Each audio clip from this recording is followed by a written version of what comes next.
আহা, ঠান্ডায় মুরগিগুলোর একদম বেহাল দশা। সকাল সকাল মাইবিনের বাবাকে বাজারে পাঠিয়েছিলাম, তো আসার সময় অটোতে করে যখন এসেছে তখন মুরগিগুলোর অনেক বেশি বাতাস লেগেছে, যার কারণে মুরগিগুলো ঝিমাচ্ছিল। ভেবেছিলাম এগুলো পুষবো, যেদিন যেটা রান্না করে খাবো সেদিন সেটা জবাই করব, কিন্তু তা সম্ভব না। ঠান্ডা বাতাসে বেশ ভালো রকমেরই ঠান্ডা ধরেছে ওদের। মুরগিগুলো মেইনলি মাইবিন মাহিরার জন্য নিয়ে আসা হয়েছে, দেশি বাচ্চা মুরগি। আর এখানে 2 রকমের মাছ আছে। বাম সাইডের এই মাছগুলো খালের মাছ, আর ডান সাইডের এই মাছগুলো এগুলো নদীর মাছ। তো এগুলো এখন আন্টি কেটে নিবে। আর এদিকে আমরা খবর পেয়েছি আমাদের কোয়েল পাখি ডিম পেড়েছে।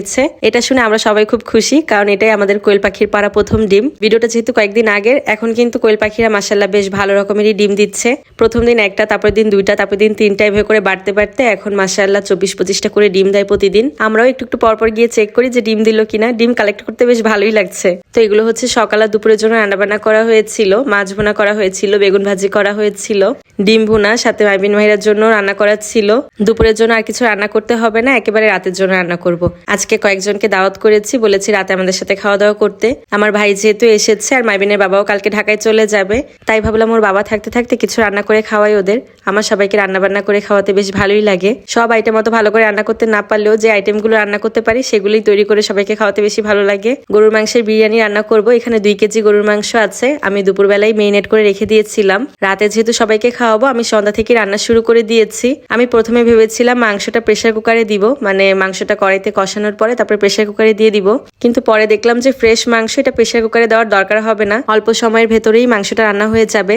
তো আমি তো সবসময় মাংসটা আগে মেখে রাখি সবকিছু দিয়ে, তারপরে আস্তে আস্তে কষিয়ে কষিয়ে রান্না করি। পানি দেওয়ার প্রয়োজন হলে তখন দেই। তো আগে মাংসের গায়ে থেকে যে পানিটা বের হয়েছে সেটা টানিয়ে নিয়েছি, আর এখন পরিমাণ মতো পানি দিয়ে দিয়েছি। তারপরে কিছুটা দুধও দিয়ে দিয়েছি। মাঝখানে 2 চামচের মতো কেরো জল দিয়েছিলাম। আমি অন্য সময় রান্না করলে ঝটপট কম মশলায় রান্না করে ফেলি, তবে আজকে একটু ভাবলাম যে বাদাম যেহেতু আছে একটু বাদাম বাটা দেই। তো এই পর্যায়ে আমি কিছুটা বাদাম বাটা দিয়ে দিয়েছি। এখন শুধু পানিটা শুকিয়ে আসলে রান্নাটা হয়ে যাবে। তো এদিকে মাংস রান্না হতে হতে আমি চালটাও রান্না করে ফেলবো, মানে পোলাওটা। আর পোলাও রান্না করার জন্য আমার রাইস কুকারটাই বেস্ট মনে হয়। তো আমি সবকিছু একবারে দিয়ে রাইসটা বসিয়ে দিব। দেখতেই তো পেলেন আমি কি দিয়েছি। গুঁড়া দুধ, ঘি, তেল যত দিবেন তত বেশি মজা হবে রান্নাটা। লাস্ট পর্যায়ে আমি একটু চিনি দিয়েছি, আর কি দিলাম সেটা তো দেখতেই পেয়েছেন।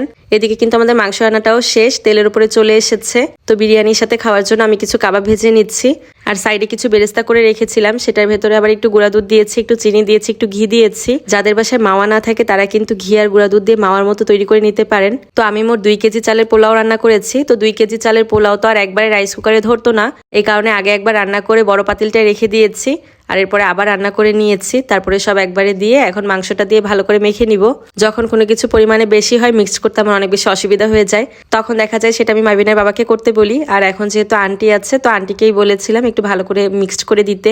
তো এই তো মাংস পোলাও সুন্দর করে মিক্সড করা শেষ। আর এখন আগে থেকে যে পেঁয়াজ বেরেস্তা করে রেখেছিলাম সেটা দিয়ে দিচ্ছি। আর আজকে আমি কিছু কাঠবাদামও কুচি করে রেখেছিলাম, তো সেটাও দিয়ে দিচ্ছি। বাবুর্চিরা কিন্তু রান্নায় বাদাম কুচিটা ব্যবহার করে। খাওয়ার সময় যখন দাঁতের নিচে বাদাম কুচিটা পড়ে তখন কিন্তু খেতে অনেক বেশি মজা লাগে। বললাম না, অন্য সময় এত বেশি হাতে সময় থাকে না, ঝটপট রান্না করে ফেলি। তো আজকে যেহেতু আগে রান্না শুরু করেছিলাম, এই কারণে হাতে সময় ছিল, যার কারণে সবকিছুই করতে পেরেছি। সবকিছু দিয়ে মিক্স করার পর কিছুক্ষণ দমে রেখে দিয়েছিলাম, আর এখন সবাইকে খেতে দিয়ে দিব। আমি মাইবিনের বাবা যেরকম বিরিয়ানি পছন্দ করি, আমার মাইবিনও অনেক বেশি বিরিয়ানি পছন্দ করে। বিরিয়ানি যেদিন রান্না করা থাকে বাসায়, সেদিন দেখা যায় যে 3 বেলায় বিরিয়ানি খেতে চায়। এই কারণে আজকে একটু বেশি করেই রান্না করেছি, যাতে পরের দিন সকালবেলাও খেতে পারে। তো সবাইকে খেতে দিয়ে দিয়েছি। এখানে আমার ভাই ছিল, আমার কাজিন ছিল, তারপর মাইবিনের কাজিনরা ছিল, মাইবিনের বাবা, সব একসাথে বসেছে খেতে। সবার কাছে ভালোই লেগেছিল, মজা করেই খেয়েছে সবাই। ভিডিওটা আজকে এখানেই শেষ করে দিচ্ছি। ভালো লাগলে একটা শেয়ার করে দিবেন। সবাই ভালো থাকবেন। আল্লাহ হাফেজ।